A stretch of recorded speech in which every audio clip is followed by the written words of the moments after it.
Conquer Local. Come on, George, I'm happy to be here. I help leaders go from anxiety to authority under pressure. And then let's go and get it. It's an ecosystem. The hardest part here is going to be getting me to shut up on this one. Conquer Local with Vendasta, hosted by George Leith. This is the Conquer Local podcast, a show about billion-dollar sales leaders, marketers leading local economic growth, and entrepreneurs that have created their dream organizations. They want to share their secrets, giving you the distilled version of their extraordinary feats. Our hope is, with the tangible takeaways from each episode, you can rewire, rework, and reimagine your business. I'm George Leith, and on this special episode, we're very pleased to welcome Vendasta CEO and co-founder, Mr. Brendan King. Conquerors, if you've been tuning in for a while, you might be familiar with our annual tradition. We bring Mr. King, the CEO of Vendasta, into the final episode every year of the Conquer Local podcast. Brendan will be bringing us his look into the crystal ball to see what's coming in the new year, and we'll also take a look at what might have happened in the last 12 months to get Brendan's take on where the Vendasta ecosystem and platform sits as we move into 2023. Brendan King, CEO of Vendasta, coming up next on the Conquer Local podcast. 250 episodes of the Conquer Local podcast. We just did video. So Brendan, your first time on video on one of these shows. It is our annual year in review with the CEO. My face is not made for video. My mom told me I had a face made for radio. Long time ago. Exciting to have you on the show. We'll talk about some of your predictions that you made on last year's year-ending episode in a few moments. But I'd like to hear a couple of things from you on top trends. Okay, well, it's great to be here. Let me tell you there's many trends that are going to shape 2023, but the top 10 that come to mind are: 1, AI and machine learning will continue to drive automation and efficiency. 2, digital transformation will be even more important as businesses look to leverage technology to gain a competitive edge. 3, cloud computing will become more commonplace and widely accepted. 4, data will become the new currency as businesses look to leverage customer data to gain insights and make decisions. 5, cybersecurity will become a bigger priority as businesses look to protect their data from malicious actors. 6, omni-channel customer experience will be key as businesses look to provide a consistent experience across all channels. 7, augmented reality and virtual reality will become more prevalent as businesses look to create immersive experiences for their customers. 8, blockchain will become more mainstream and more widely adopted. 9, digital payments will become more popular as businesses look to offer customers more payment options. And 10, the sharing economy will continue to grow as businesses look to capitalize on the gig economy. Well, that's a great list, Brendan. Are there any other trends you think will be important in 2023? Well, yeah, absolutely. To stay ahead of the curve in 2023, businesses should focus on digital transformation, leveraging customer data, and leveraging new technologies to create a better customer experience. They should also focus on staying up to date with the latest trends and investing in new technology as it becomes available. But look, all of that, every single word that we just did, was written by AI. So that's why I normally wouldn't talk that many times in a row with that many points. But all of that was written with AI. I didn't have time for this podcast, so I... Well, I was shocked that you came with a script and research. All I said was write a script for a podcast with Brendan King and George Leith from Vendasta talking about the top 10 trends for 2023. And all of that, every word was auto-generated. You went off script a little bit, George, but had you stayed on script, it's pretty darn good. It's amazing. And so let's back up a few weeks ago. You and I were at a conference, and pretty much every presentation was about AI and the impact it was going to have on what's going on. So we've been hearing about AI for years. What's different now? Well, really, it's just the models have gotten to a point and where they're becoming useful. And so the content that's being created is an index to drive that. It's really about data. So one of the predictions here was that data will become the new currency as businesses look to leverage technology. So that technology of AI has always been there. What it needs is the data underneath to train and understand how to react. And so it's really just hit the forefront. So it's in the news everywhere, but it's really this type of AI is just a part of the automation trend we talked about last year. Mm-hmm. People need to automate responses, and this AI is really taking it to the next level. I mean, look what was written on our behalf. Well, and it's amazing. I was using an AI assistant last year at this time called Writer, and it was nowhere near this good. So you can just see how fast it... So let's talk about what you said last year. You've been doing these episodes for 5 years now. Yeah. We're going to get into some of the growth of Vendasta in a moment, but you did highlight that automations everywhere was going to be the trend in 2022. Yeah, you know, like always with Amara's law, right? Technology is often underestimated in the short term, overestimated in the short term and underestimated long term. So everyone's like, oh, automations, you know, it's going to change everything. And you don't really see that change right away. But over the longer period of time, it really starts to make a change. And so you can see with the evolution of some of these things, like this is GGP3 chat. It's amazing, right? And so we are going to see a stepped up increase this year in automations actually making people's lives easier and better. So that's exciting. What future thoughts are you going to share with our listeners? You always come with their crystal ball, and Brendan's, I got to tell you, you're usually right, by the way. What do you see happening in 2023 and beyond besides automations being easier and really being a part of our day-to-day life? Well, if we come back down to earth, you know, nobody predicted COVID, right? I mean, that was a black swan event. And really, when COVID happened, there was a lot of shifts and changes, especially in the technology industry, where folks, you know, there was a massive increase in the use of technology for a bunch of things. And now that people are coming back to normal, we're seeing what I would say is a revision to the mean. Mm-hmm. So if you take almost every trend, you know, the massive decrease at the very start of COVID back into the massive uptick in technology and spend all through the, 2020 and into 2021. And then now you've seen in 2022 that revision to the mean, and everything's just, along the same trajectory as it always was. But so you have to take that in the context of what's happening. So it might get easy for people to say, oh, automation, technology, these things are not, they're going to slow down. They're not slowing down. They're just back to the mean, and they're going to continue to grow. And there's many things that we're going to see. I saw some data this week from Gordon Burrell and Corey Elliott at Burrell and Associates that there has been this massive growth of small businesses in the last 6 months. So coming out of COVID in North America, the phenomenon we're seeing is lots of startups, new businesses that are starting. How is automation going to play into that with this whole growth of new businesses? And a lot of them have less than 10 employees. Yeah. Let me tell you what I know. Like, I don't know for sure, but I'll tell you what I do know for sure is that, right now we're in a time with inflation. Everyone sees the inflation and increasing interest rates. That makes it harder on small businesses. There's no doubt about it. What even makes it harder yet again is supply chain disruption. So you might not be able to get everything you need. And then on top of that, there's the what people sometimes call the Great Resignation. There's a lot of folks who don't want to do some of the jobs that need to be done. So even with high inflation and a looming recession, we still have jobless rates that are approaching, like the unemployment rate is very, very low. And the reason it's low is a lot of people have stepped outside of the workforce. Mm-hmm. And I'm trying to understand, have they stepped outside of the workforce into some of these jobs like Uber, where they're in the on-demand economy and we just don't know, but they're still working? Mm-hmm. Or have they stepped out and are doing their own thing, like starting their own business, mm-hmm. which is what I think has happened a lot. But those businesses in a tight labor market need to automate. And so, this is what I'm saying is there's going to be automation and efficiency needed for these guys to survive. And that when someone's faced with that challenge, they'll find a way. And so that's what I say, these small businesses will find a way. They'll find a way to operate without the labor that they've traditionally had. When I was doing the prep to get ready for the year-end episode, probably the episode I do the most prep on. Oh, I'm just saying that. Yeah. But I do remember 4 years ago when you talked about small businesses that have under 5 employees have more time than money, so they're more prepared to do it themselves. Yeah.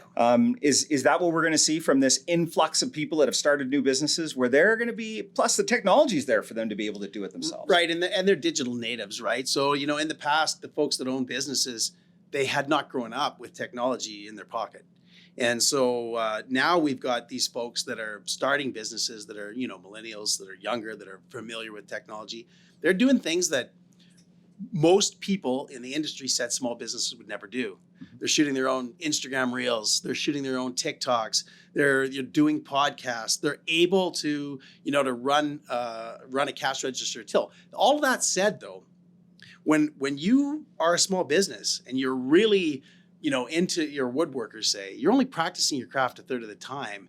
You're going to, if it doesn't make sense, you're going to pay somebody else to do it. And if things are complicated and getting more complicated, you want to make sure that it's done well. So small businesses that are successful are always going to find outside service providers, particularly in technology and services, to do that work for them. One thing we should talk about moving into 2023, congratulations, 15 years for Vendasta.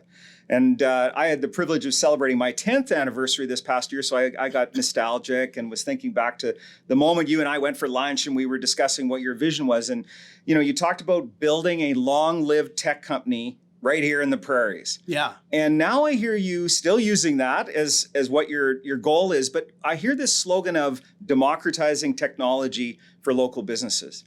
Is that where you're seeing things moving as far as Vendasta moves into the next 15 years? I think, I've always had a soft spot for small businesses because ever since, I know my degree's in physics, right? And I worked at a mining company, but for a short time, I had a business while I was doing that. I left that company to run my own small business. I've seen the struggles of small businesses.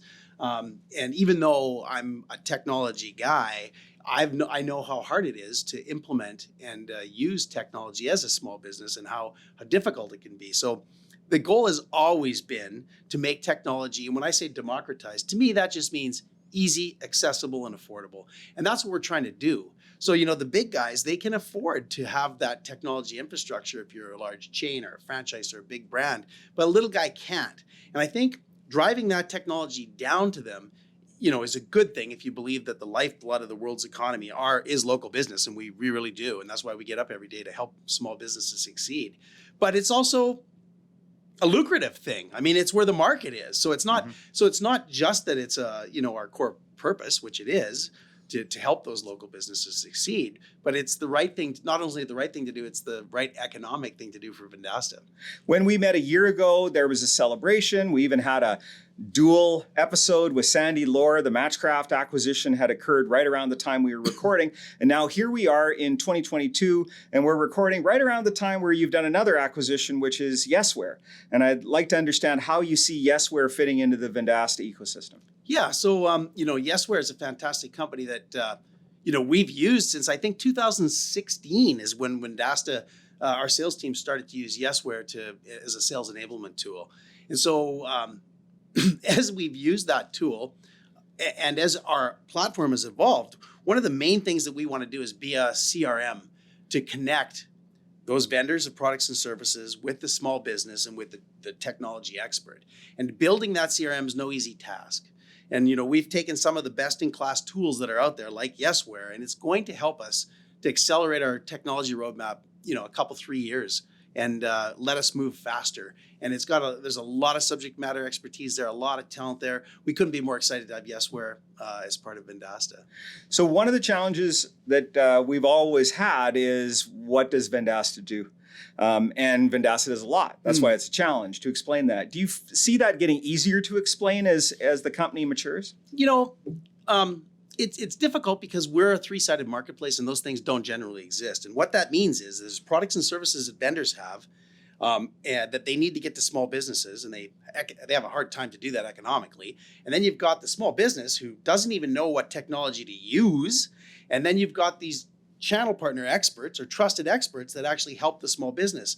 All three of those things have never worked before. What we are is the way that software and services get delivered to local businesses. We're that ecosystem, and that's not an easy thing to explain.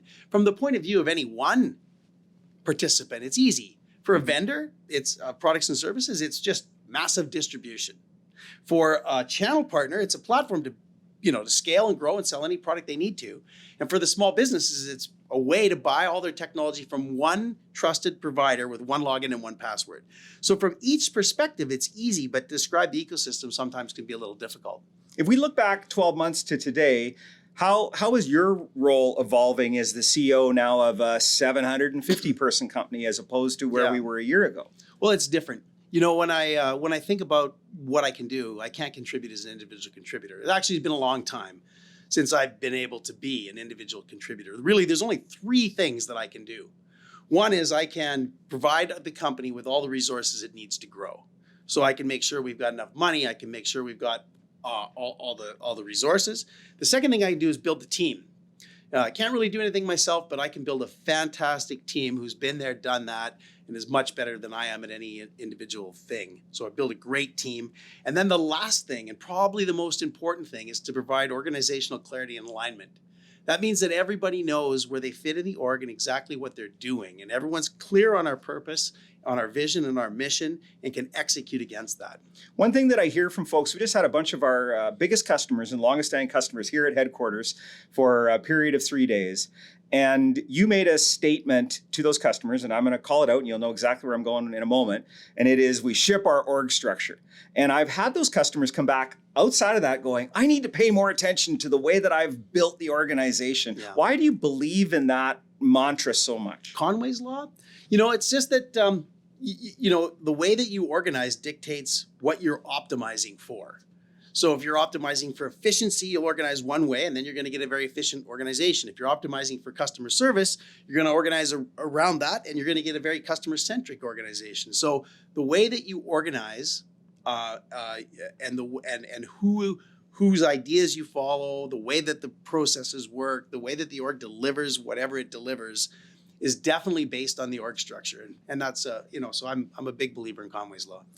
Most admired CEO in Canada, an award that you were given here recently, plus you had the Find a Way award earlier this year. I just bring it up because I know that you don't like talking about it, but congratulations on both those honors that you were given in this past year. It's good to see you being recognized. In both those cases, those aren't things you apply for. So, I take and the folks who've won them before, I'm in good company there. So, some of these awards are pay to play, and we don't participate in those. But these were good awards, and I'm very appreciative. And it's really the team that's helped me to achieve them. Well, thanks for joining us for the annual Year in Review with Mr. Brendan King here on the Conquer Local podcast. Good, thank you, George. It was interesting to hear Brendan talk about automation and some of the things that we continue to see growing. That efficiency that organizations are looking for, using technology to augment the work that we're doing. And it was interesting to hear from a CEO of a growing company the 3 things that Brendan can take care of: ensuring the organization has enough resources, ensuring that the team is in place, and then aligning the organization around the goals that we're trying to achieve. Always a pleasure having Brendan King, CEO and co-founder, on the annual wrap-up edition of the Conquer Local podcast. If you like Brendan's episode of the Year in Review, continue the conversation and check out our past episodes: 451, 2021 Year in Review, or 400, New Year, New Season of the Conquer Local podcast with Mr. Brendan King. My name is George Leith. Please leave us a review wherever you listen to your podcasts. And thanks for joining us this year and this past season on the Conquer Local podcast. I'll see you when I see you.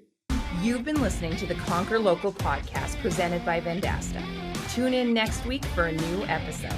Guest discovery and produced by Sullivan Adams. Marketing by Rory Lawford, Nicole Lozon, and Sullivan Adams. Executive producers Brendan King, George Leith, and Sullivan Adams. Recorded at Vendasta headquarters on the Canadian Prairies.